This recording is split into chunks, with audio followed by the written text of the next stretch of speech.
बच्चों आज हम पढ़ेंगे क्वाड्रिलेटरल के विषय में, जिसे हम चतुर्भुज के नाम से जानते हैं। चतुर्भुज में हम लोग पढ़ेंगे कि उसके कोण कितने होते हैं, अंतः कोण कितना होता है, बाह्य कोण कितना होता है, तथा वो कैसे उसका प्रक्रिया है, उसी के विषय में हम लोग पढ़ेंगे। ठीक है, तो एक क्वाड्रिलेटरल है, यानी कि ये हमारा हो गया चतुर्भुज। चतुर्भुज किसे कहते हैं? तो चतुर्भुज चार खंडों से घिरी हुई बंद आकृति को ही चतुर्भुज कहते हैं। जैसे मान लीजिए कोई चीज है, ऐसे ये चारों ओर से बंद है, ये चारों ओर से बंद है, तो ये चार भुजा हो गया, 1 2 3 4, ये चार भुजा है। इसको हम मान लेंगे ए, ये बी, ये सी, ए डी। ठीक है, ये चतुर्भुज है, चार भुजाएं हैं, तो ए बी सी डी हम लोग मान लिए। अब इसमें हम लोग और देखेंगे कि शीर्ष कितने होते हैं। तो चतुर्भुज का शीर्ष कितना होता है? चतुर्भुज में शीर्ष होगा, देखिए ये है ए बी सी डी, यानी कि शीर्ष हमारा हो गया कोण ए, कोण बी, कोण सी और कोण डी। ठीक है, भुजा हमारी हो गई, चतुर्भुज की भुजा बराबर ए बी सी डी और ये ए डी, ये हमारी भुजा हो गई। ओके, अब एक चीज़ और, ये तो दो चीज़ समझ में आ गया। तीसरी बात ये है कि ये जो है, ये इसका अंतः कोण और बाह्य कोण 360 डिग्री का होता है। तो चतुर्भुज के अंतः कोण हमेशा 360 डिग्री होगा।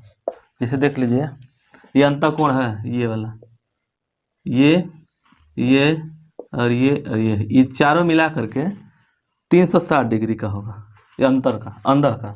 और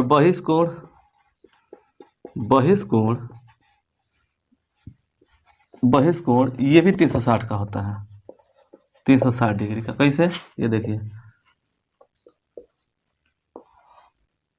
ऐसे ये जो बाहरी कोण है, ये वाला बाहरी कोण, ये वाला ये भी मिला करके 360 डिग्री होता है। ठीक, तब हम इसको ऐसे लिख सकते हैं, कोण ए प्लस कोण बी प्लस कोण सी प्लस कोण डी, ये होगा, ये अंदर का है एंगल, कोण मतलब एंगल, ये कोण का चिन्ह है, एंगल मतलब 360 डिग्री। ये अंतः कोण का है, ये जो है अंतः कोण का है। और बाह्य कोण का, ये जो मान लेकर चलिए, ये 1 हो गया, ये 2 हो गया, ये 3 हो गया, ये 4 हो गया, बाह्य कोण। तब हमारा कोण 1 प्लस कोण बी, 2 हो गया, बी नहीं, 2 प्लस कोण 3 प्लस कोण 4, ये मिला करके हमारा 360 डिग्री का होगा। ये बात यहाँ से तक समझ में आ गया, ये क्या है। अब हम चलेंगे कि चतुर्भुज कितने प्रकार के होते हैं। ठीक है, चतुर्भुज के विषय में चलेंगे कि चतुर्भुज कितने प्रकार के होते हैं। बनने के लिए तो किसी भी तरह से बना सकते हैं, लेकिन कितने प्रकार के होते हैं उसके बारे में हम लोग पढ़ते हैं।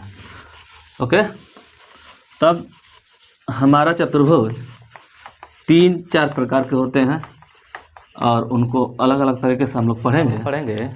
इससे पहले हम लोग पढ़े हैं कि चतुर्भुज क्या होता है। चतुर्भुज उसे कहते हैं जिसके चारों खंडों से घिरी हुई, मतलब 4 खंड से घिरी हुई बंद आकृति को ही हम चतुर्भुज कहते हैं। उसके बारे में हम लोग पढ़े।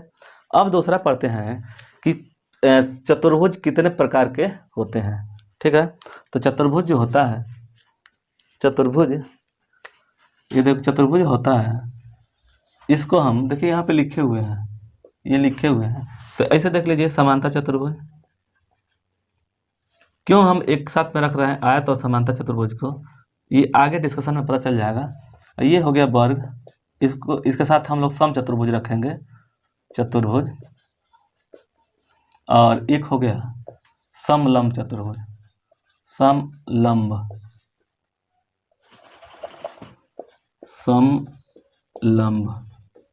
चतुर्भुज बोलते हैं।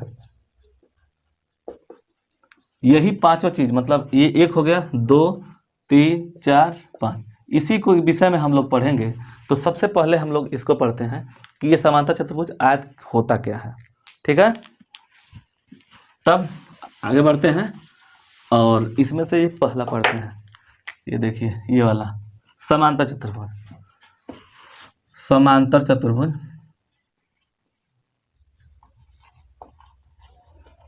चतुर्भुज, इसको हम इंग्लिश में पैरेललोग्राम बोलते हैं। इसका फिगर देखिए, इसका फिगर ऐसे होता है, ठीक है। ये ए हो गया, ये बी हो गया, ये सी हो गया, ये डी हो गया। इसमें क्या होता है, समांतर चतुर्भुज वैसी चतुर्भुज जिसके आमने सामने की भुजा, आमने सामने की भुजा बराबर हो और समांतर होती हैं। जैसे देखिए, ये जितना बराबर होगा इतना ही बराबर ये होगा, और ये जितना बराबर होगा उतना ही बराबर ये होगा, ठीक है। और समांतर के मतलब कि ये देखिए, यहाँ से जो दूरी है यहाँ तक वो बराबर होगी, और यहाँ से लेकर के यहाँ तक जो दूरी होगी ये बराबर होगी। इसीलिए हम इसे समांतर चतुर्भुज कहते हैं, या ये चतुर्भुज है। चतुर्भुज है क्यों, समांतर चतुर्भुज है, उसके बारे में अध्ययन करते हैं, ठीक है। तब हमारा समांतर चतुर्भुज के सम्मुख भुजाएं, समांतर चतुर्भुज के बिंदुवन हो गया, समांतर चतुर्भुज के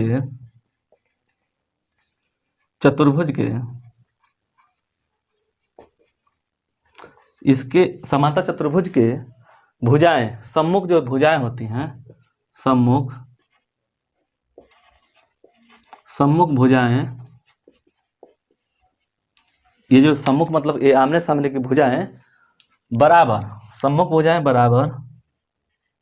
बराबर एवं समांतर होती हैं,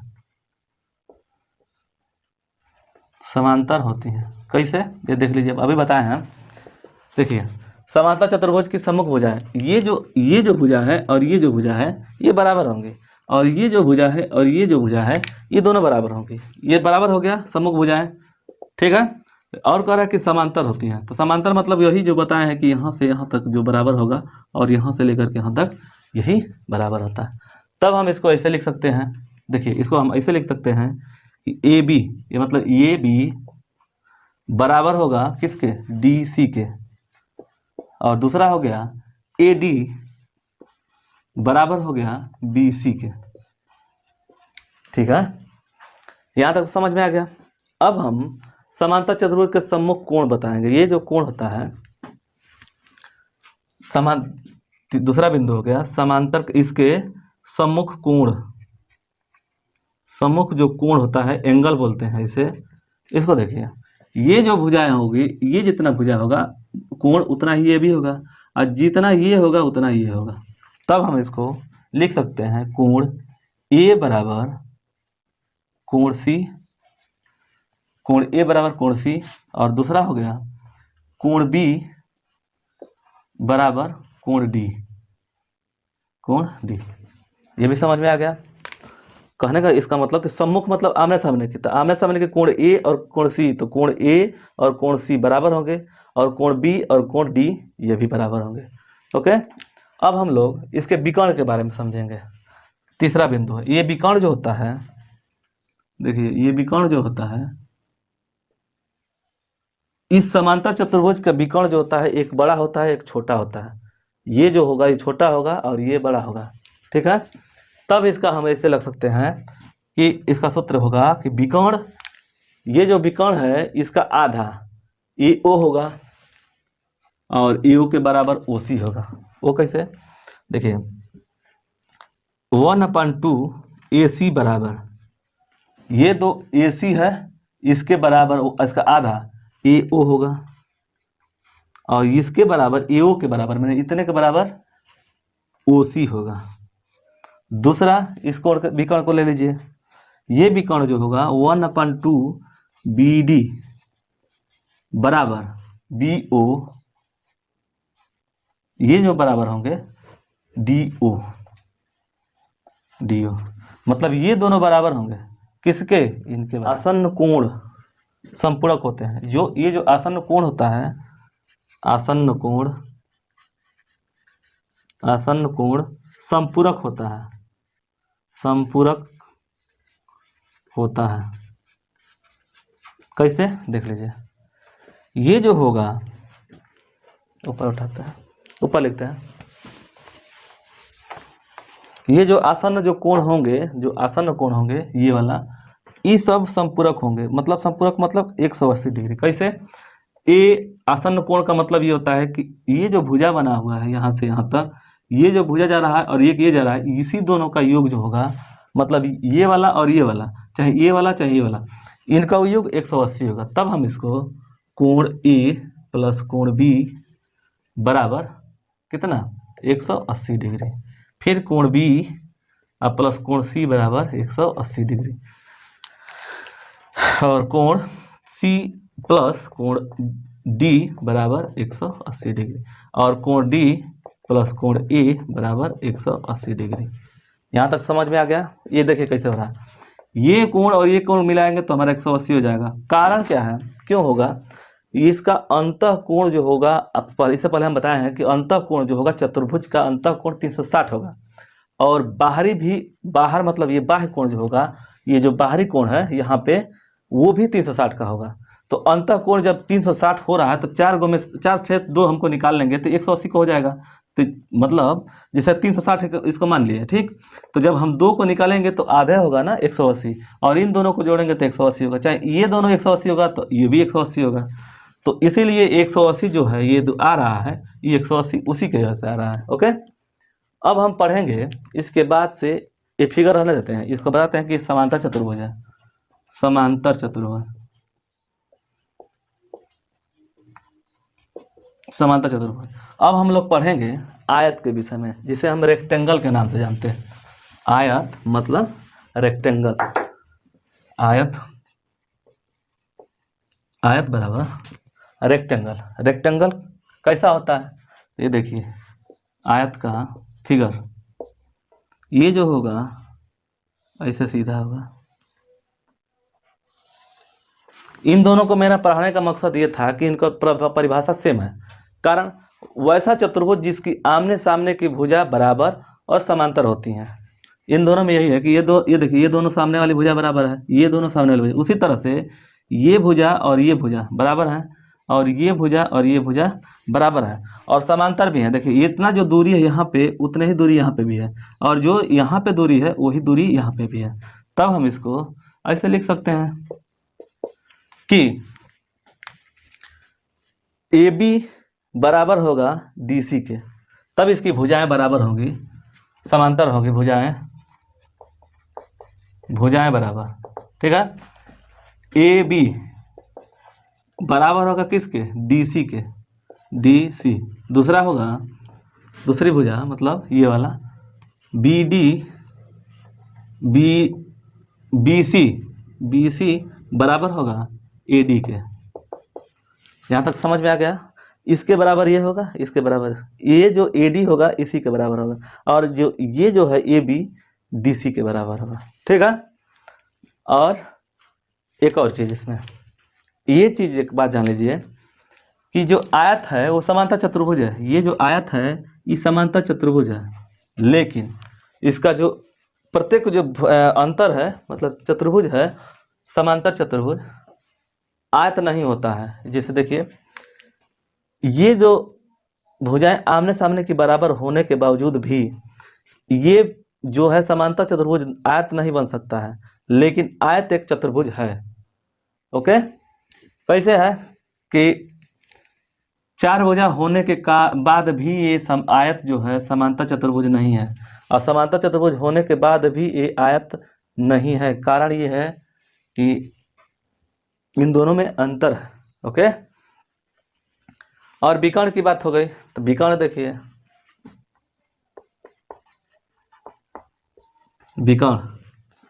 विकर्ण क्या है कि दोनों में विकर्ण बराबर होंगे। ये जो दोनों विकर्ण होंगे, इसका विकर्ण ये मान के चलिए ओ है, तो ये आयत का हम पढ़ रहे हैं, आयत का पढ़ रहे हैं, बात ध्यान रहे। तो ये जो आयत का जो विकर्ण होगा वो बराबर होगा, तब डी बी मतलब ए बी ए सी बराबर होगा डी बी के, ठीक है। ए सी बराबर होगा डी बी के, और इसको जब बात ये होगी कि जब ये सम द्विभाजित करता है, जितनी बराबर ये विकर्ण होगा उतने ही बराबर ये भी होगा, और ये जितना बराबर होगा उतने ही बराबर होगा। ओके, मतलब कहने का मतलब कि ये सम द्विभाजित करते हैं, माने समान बराबर, सम द्विभाजित मतलब कि समान बराबर भागों में काट देता है। मतलब ये जो विकर्ण है इसको भी एक बराबर मान लीजिए 5 है, 5 है, तो जब ये विकर्ण इस पर लगेगा तो ये भी 5 का होगा। ये नहीं है कि ये 5 का होगा जैसे इसमें है, अगर ये 5 का है तो ये भी 5 का हो, लेकिन ये 5 का नहीं है, ये कम होगा, चाहे 4 हो, चाहे 3 हो, चाहे कुछ भी हो। लेकिन इसमें विकर्ण छोटे बड़े होते हैं, इसमें विकर्ण बराबर होते हैं। इसीलिए ये जो है इस आयत जो है समांतर चतुर्भुज रहने के बावजूद भी ये समांतर चतुर्भुज नहीं है, ये आयत हो जाता है। और एक और चीज, ये जो इसके शीर्ष जो होते हैं, शीर्ष जो होता है जिसको एंगल बोलते हैं, एंगल हमेशा 90 डिग्री का होगा। ये जो है 90 डिग्री का होगा, इसमें 90 डिग्री का नहीं होगा। ओके, जब ये 90 डिग्री का होगा तो समांतर चतुर्भुज न होकर के ये आयत होगा।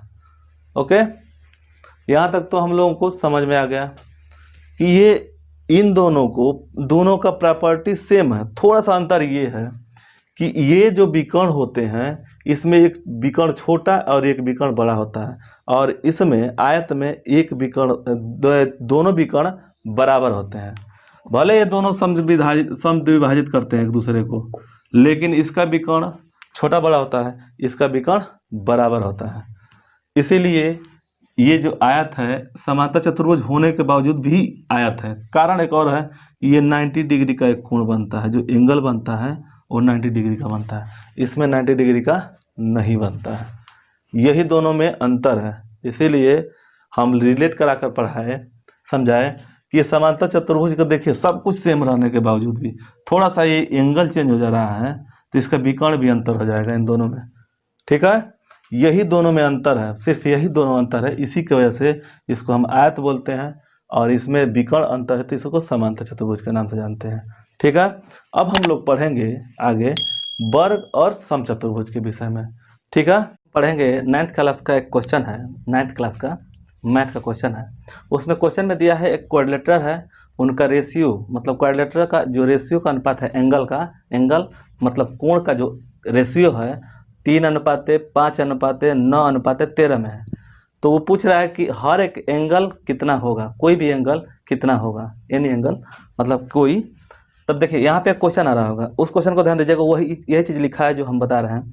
यहाँ पे क्वेश्चन दे रहा होगा, वो क्वेश्चन को देख लीजिए और बताते हैं। देखिए वो है एक ट्रेंगल है, चतुर्भुज है, चतुर्भुज ट्रेंगल नहीं, चतुर्भुज है, कोई भी चतुर्भुज है। ये जो है अनुपात, एक का अनुपात 3 दिया हुआ है, 3 दिया हुआ है। एक का अनुपात जो है एंगल का मतलब एक कोण जो होता है उसका अनुपात दिया है 5, और एक का 9 और एक का 13। जैसे रेशियो में दिया है RETIO, रेशियो में दिया है, रेशियो है इस क्वेश्चन का क्वाड्रिलेटरल का, मतलब तो चतुर्भुज का, चतुर्भुज दिया है क्वेश्चन में, क्वाड्रिलेटरल है। ये चीज़ दिया है कि 3x अनुपात 5:9:13। ठीक है, तो इसको हम ऐसे भी लिख सकते हैं, या ये इसमें एक कॉमन होगा कोई चीज़, तो इसको हम ऐसे लिख सकते हैं 3x 5x 9x और 13x। ठीक है, इसको हम ऐसे लिख सकते हैं।